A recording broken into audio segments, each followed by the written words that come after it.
नमस्कार दोस्तों, स्वागत है आपका किरत वर्ल्ड के इस ऑफिशियल यूट्यूब चैनल पर। दोस्तों, जिस स्कॉलरशिप के बारे में हम लोग इस वीडियो में बात करेंगे, उस स्कॉलरशिप का नाम है post matric scholarship for students belonging to the minority communities. दोस्तों, अगर इस स्कॉलरशिप की बैकग्राउंड में देखते हैं दोस्तों, तो जैसे आपने हमारी पहली वीडियो एक प्री मैट्रिक स्कॉलरशिप के नाम से भी हमने अपने चैनल पे हमारी डाली हुई है।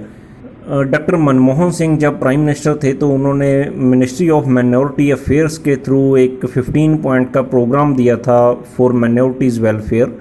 उसके अंडर जो है ये स्कीम, जो बच्चे 11th क्लास से लेकर एमफिल पीएचडी तक के graduation, under graduation, post graduation के कोर्स कर रहे हैं, उनके लिए ये दोस्तों स्कॉलरशिप जो है उनको दी जाती है।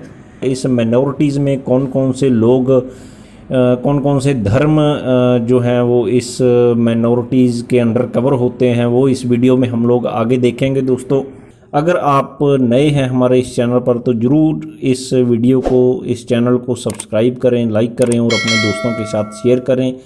चलिए इस स्कीम के बारे में हम लोग जानते हैं इस वीडियो में। सबसे पहले समझते हैं कि माइनॉरिटी कम्युनिटी में कौन सी कम्युनिटीज़ आती हैं। Muslims, Christians, Sikh, Buddhist, Jain, Parsi, ये 6 कम्युनिटीज़ जो हैं ये माइनॉरिटी कम्युनिटीज़ में आती हैं। ठीक है, तो जो भी स्टूडेंट इन कम्युनिटीज़ में से अगर किसी एक कम्युनिटी में बिलोंग करते हैं तो वो इस स्कॉलरशिप के लिए अप्लाई कर सकते हैं। 30% ऑफ द स्कॉलरशिप जो है वो गर्ल्स के लिए रखी गई है। मतलब अगर 100 स्कॉलरशिप्स हैं टोटल, तो उसमें से 30 स्कॉलरशिप जो है वो लड़कियों के लिए रिजर्व रखी गई है, ईयर मार्क की गई है। एलिजिबिलिटी क्या है, कौन कौन इस स्कीम का फ़ायदा उठा सकता है, वो भी ज़रा बराबर से सुनिए आप। स्टूडेंट का लास्ट ईयर के एग्ज़ामिनेशन में, इसके पहले जो एग्ज़ामिनेशन दिया फाइनल एग्ज़ामिनेशन में, कम से कम 50% आना चाहिए। तो जो स्टूडेंट 50% से ऊपर हासिल किए हैं वो ही इस स्कॉलरशिप के लिए अप्लाई कर सकते हैं। 50% से नीचे जिन लोगों ने स्कोर किया है वो इस स्कॉलरशिप के लिए अप्लाई नहीं कर सकते। अगर आप पोस्ट मैट्रिक स्कॉलरशिप के लिए अप्लाई कर रहे हैं तो स्टूडेंट के पेरेंट्स का या गार्डियन का साल का इनकम 2 लाख रुपए से नीचे रहना चाहिए।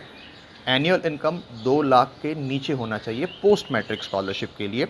और अगर आप मेरिट कम मींस स्कॉलरशिप के लिए अप्लाई कर रहे हैं तो स्टूडेंट्स के पेरेंट का या गार्डियंस का साल का इनकम 2.5 लाख रुपए से नीचे होना चाहिए। ठीक है, तो ये 2 कंडीशंस हैं। एक तो 50% स्कोर होना चाहिए फाइनल ईयर में, फाइनल और या लास्ट ईयर का जो एग्ज़ाम दिया है उन्होंने उसमें 50% होना चाहिए।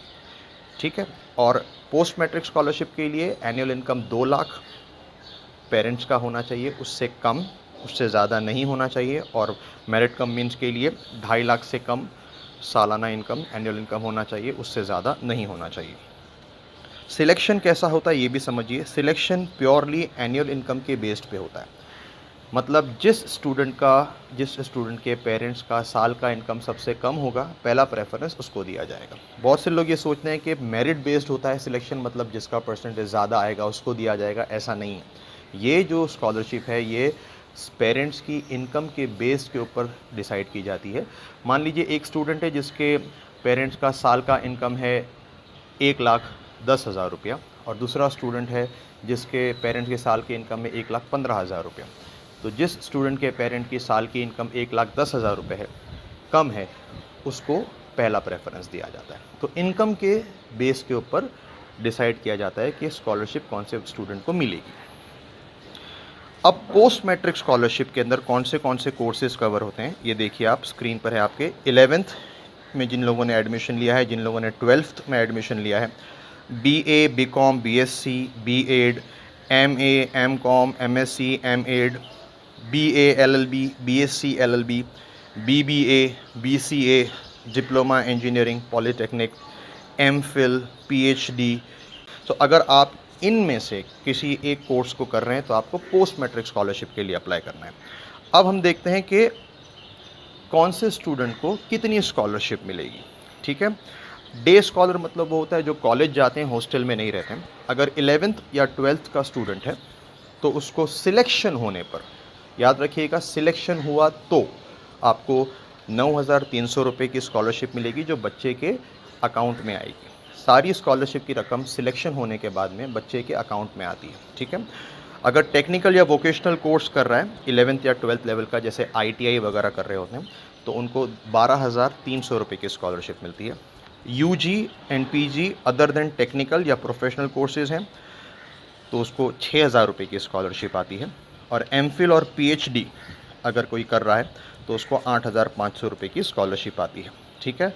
और अगर हॉस्टल में रहता है बच्चा तो 11th एंड 12th के बच्चे को सिलेक्शन होने पर 10,800 रुपये, टेक्निकल या vocational course of 11th and 12th level को 13,800 रुपये, UG and PG other than technical या प्रोफेशनल कोर्सेज को 8,700 रुपये और MPhil और PhD करने वाले स्टूडेंट को 15,000 रुपये। अगर आप चाहते हैं कि आप स्कॉलरशिप का फ़ायदा उठाएं तो आपको अप्लाई करना चाहिए। अगर आप एलिजिबल हैं तो ठीक है, आप अप्लाई करेंगे तो ही आपके चांसेस बढ़ेंगे स्कॉलरशिप की रकम पाने की, ठीक है। सो आप अप्लाई ज़रूर कीजिए अगर आपने इस सारी एलिजिबिलिटी क्राइटेरिया जो मैंने आपके साथ में डिस्कस की है कि अगर पोस्ट मैट्रिक स्कॉलरशिप के लिए आप अगर अप्लाई कर रहे हैं तो पेरेंट्स का साल का इनकम 2 लाख रुपए से कम होना चाहिए और लास्ट ईयर के एग्ज़ाम में 50% आना चाहिए। डॉक्यूमेंट्स क्या क्या चाहिए, मैं आपके साथ में पोस्ट मैट्रिक स्कॉलरशिप के लिए अप्लाई कर रहा हूँ। इंस्टीट्यूट वेरिफिकेशन फॉर्म आपको इंस्टीट्यूट से भरवा कर लेना होता है। ये इनकम सर्टिफिकेट ज़रूरी होता है। अगर पोस्ट मैट्रिक स्कॉलरशिप के लिए आप अप्लाई कर रहे हैं तो इनकम सर्टिफिकेट 2 लाख रुपए के नीचे का होना चाहिए।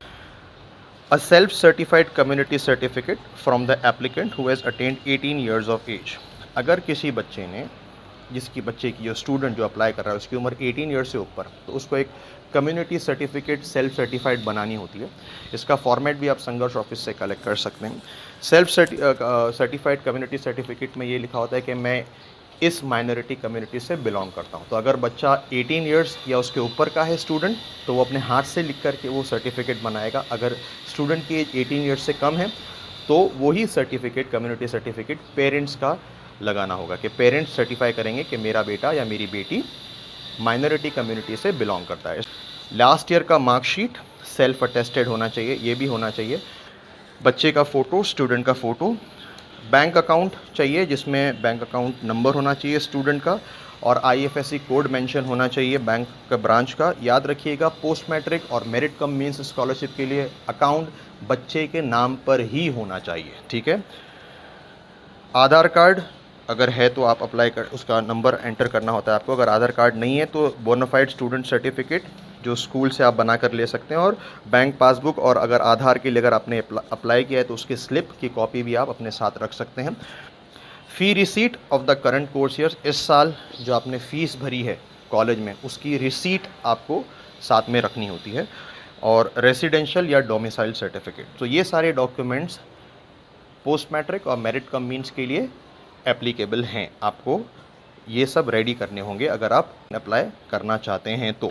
अब जब आप अप्लाई कर लेंगे उसके बाद में स्कूल या कॉलेज में, ठीक है, क्योंकि ये जो स्कॉलरशिप है कॉलेज स्टूडेंट्स के लिए है, कॉलेज में कौन से डॉक्यूमेंट्स आपको सबमिट करने हैं। बच्चे का photo, income certificate, community certificate. अगर स्टूडेंट की एज 18 साल या उससे ऊपर है तो वो कम्युनिटी सर्टिफिकेट खुद के हाथ से सर्टिफाई करके देना होगा स्टूडेंट को। अगर स्टूडेंट की एज 18 साल से कम है तो बच्चे के डैड को या मॉम को या गार्डियन को वो कम्युनिटी सर्टिफिकेट भरकर साइन करके सबमिट करना होगा। लास्ट ईयर का मार्कशीट, बैंक अकाउंट डिटेल्स देनी होंगी आपको। आप पासबुक ले सकते हैं, उसका फ्रंट पेज, फर्स्ट पेज जो है उसका आप फ़ोटोकॉपी लेके स्कूल में या कॉलेज में सबमिट कर सकते हैं। आधार नंबर आपको देना होता है। अगर आधार नंबर नहीं है तो आपको बैंक का पासबुक और आधार के लिए अगर आपने अप्लाई किया तो उसकी स्लिप आप उसके साथ में अटैच करके कॉलेज में दे सकते हैं। तो अप्लाई करने के बाद में इन डॉक्यूमेंट्स को आपको अपनी कॉलेज में सबमिट करना होता है वेरिफिकेशन के लिए। आशा करते हैं दोस्तों आज की ये वीडियो आपके लिए बहुत ही इंफॉर्मेशनल रही होगी दोस्तों, और आपको सब कुछ समझ आ गया होगा पोस्ट मैट्रिक स्कॉलरशिप को कौन कौन से डॉक्यूमेंट चाहिए इसको अप्लाई करने के लिए, कौन कौन से लोग इसको अप्लाई कर सकते हैं, क्या क्या एलिजिबिलिटी रहेगी आपकी इस स्कॉलरशिप को अप्लाई करने के लिए। और दोस्तों अगर हम लोग बात करें कि ये स्कीम कब अनाउंस होती है, तो जैसे हमने पहली वीडियोस में भी अपने में बताया हुआ है कि भारत सरकार द्वारा अलग अलग न्यूज़पेपर्स में इसके बारे में बताया जाता है, एडवर्टीज़मेंट किया जाता है दोस्तों। और हमारे किरत वर्ल्ड के यूट्यूब चैनल पर भी आप लोग इसके बारे में इंफॉर्मेशन ले सकते हो दोस्तों, जिसके लिए आपको इस चैनल को सब्सक्राइब करना और लाइक करना पड़ेगा दोस्तों, ताकि सबसे पहले हमारी जो नई भी इंफॉर्मेशनल कोई भी वीडियो है वो आपके पास पहुंच सके दोस्तों। हम लोग भी इसकी अवेयरनेस के बारे में काफ़ी ज़्यादा प्रयास कर रहे हैं अपने लेवल पे, स्कूलों कॉलेजेस में स्कूल्स में जाकर इसके लिए बता रहे हैं दोस्तों, ताकि ज़्यादा से ज़्यादा बच्चे इसका लाभ ले सकें। इसको अप्लाई करने के लिए दोस्तों जो आपको इन्फॉर्मेशन चाहिए वो आप अपने स्कूल मैनेजमेंट या कॉलेज मैनेजमेंट के साथ संपर्क कर सकते हैं, जहां हमारी ईमेल आईडी हमने यहाँ पे आपके सामने स्क्रीन पे दी हुई है, इस पर भी आप क्वेरी कर सकते हैं दोस्तों। आगे जो है इसके लिए आपको कोई भी इंफॉर्मेशन चाहिए, और ज़रूर एक रिक्वेस्ट है कि आप इस वीडियो को अपने दोस्तों के साथ, मित्रों के साथ, रिलेटिव्स के साथ ज़रूर शेयर करें, ताकि जो वो भी इस स्कीम का लाभ ले सकें दोस्तों। सो मिलते हैं अपनी अगली वीडियो में एक नई स्कीम के साथ। धन्यवाद।